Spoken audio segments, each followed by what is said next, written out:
नमस्ते। बाल महाभारत कथा कक्षा 7 पृष्ठ संख्या 7 पाठ 4 अम्बा और भीष्म। सत्यवती के पुत्र चित्रांगद बड़े ही वीर परंतु स्वेच्छाधारी थे। एक बार किसी गंधर्व के साथ युद्ध हुआ, उसमें वह मारे गए। उनके कोई पुत्र ना था, इसलिए उनके छोटे भाई विचित्रवीर्य हस्तिनापुर की राजगद्दी पर बैठे। विचित्रवीर्य की आयु उस समय बहुत छोटी थी, इस कारण उनके बालिग होने तक राजकाज भीष्म को ही संभालना पड़ा।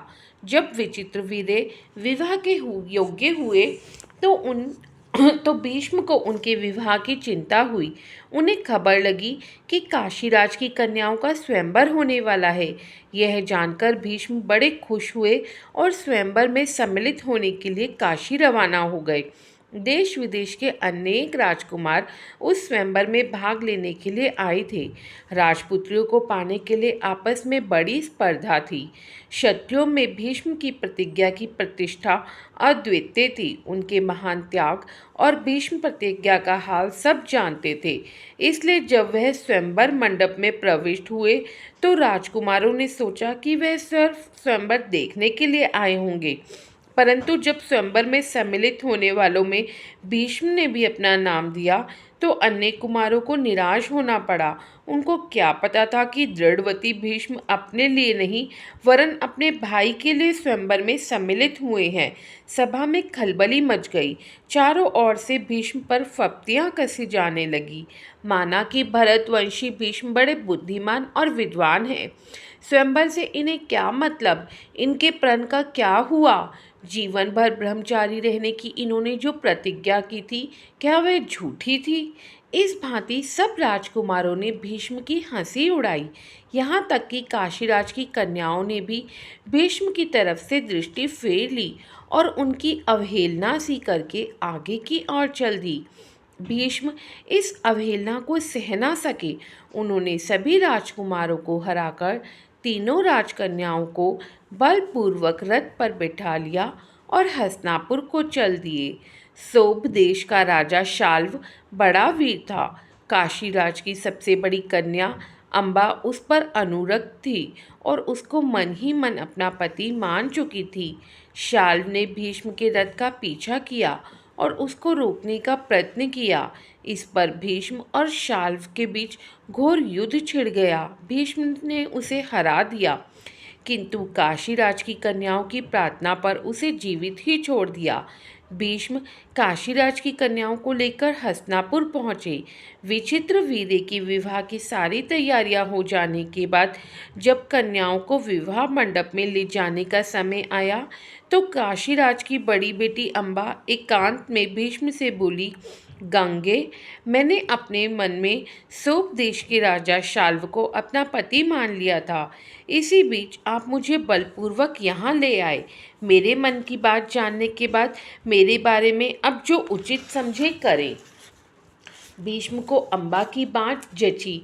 उन्होंने अम्बा को उसकी इच्छा अनुसार उचित प्रबंध के साथ शाल्व के पास भेज दिया और अम्बा की दोनों बहनों अंबिका और अंबालिका का विचित्रवीर्य के साथ विवाह करा दिया। अम्बा अपने मनोनीत वर सोबराज शाल्व के पास गई और सारा वृतांत कह सुनाया। उसने कहा, राजन, मैं आपको ही अपना पति मान चुकी हूँ। मेरे अनुरोध से भीष्म ने मुझे आपके पास भेजा है। आप मुझे अपनी पत्नी स्वीकार कर ले। पर शाल्व ना माना। उसने अम्बा से कहा, सारे राजकुमारों के सामने भीष्म ने मुझे युद्ध में पराजित किया और तुम्हें बलपूर्वक हरण करके ले गए। इतने बड़े अपमान के बाद मैं तुम्हें कैसे स्वीकार कर सकता हूँ।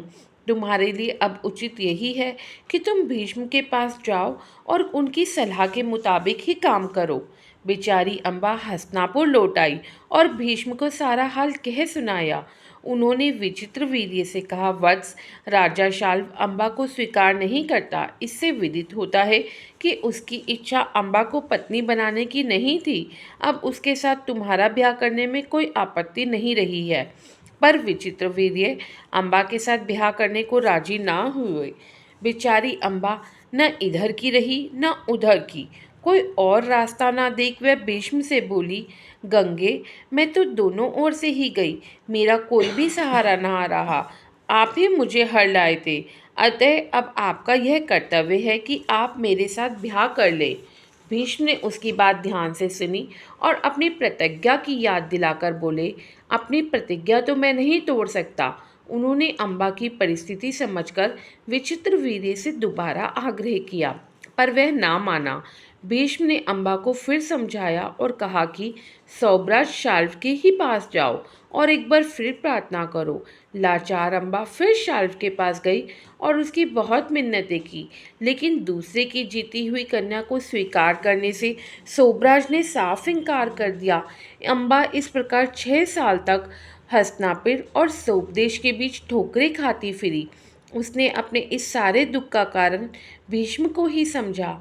उन पर उसे बहुत क्रोध आया और प्रतिहंसा की आग उसके मन में जलने लगी। भीष्म से बदला लेने की इच्छा से वह कई राजाओं के पास गई और उनको अपना दुखड़ा सुनाया। भीष्म से युद्ध करके उनका वध करने की उसने राजाओं से प्रार्थना की, पर राजा लोग तो भीष्म के नाम से ही डरते थे। किसी में इतना साहस ना था कि भीष्म से युद्ध करे। क्षत्रियों से एकदम निराश होकर अम्बा ने तपस्वी ब्राह्मणों की शरण ली। तपस्वियों ने कहा, बेटी तुम परशुराम के पास जाओ, वे तुम्हारी इच्छा अवश्य पूरी करेंगे। तब ऋषियों की सलाह पर अम्बा परशुराम के पास गई। अम्बा की करुण कहानी सुनकर परशुराम का हृदय पिघल गया। उन्होंने दयाद्र स्वर में कहा, काशीराज कन्या, तुम मुझसे क्या चाहती हो? अम्बा ने कहा, ब्राह्मण वीर, मेरी प्रार्थना केवल यही है कि आप भीष्म से युद्ध करें। मैं आपसे भीष्म के वध की भीख मांगती हूँ। परशुराम को अम्बा की प्रार्थना पसंद आई।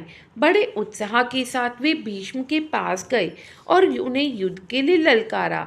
दोनों कुशल योद्धा थे और धनुष विद्या के जानकार थे।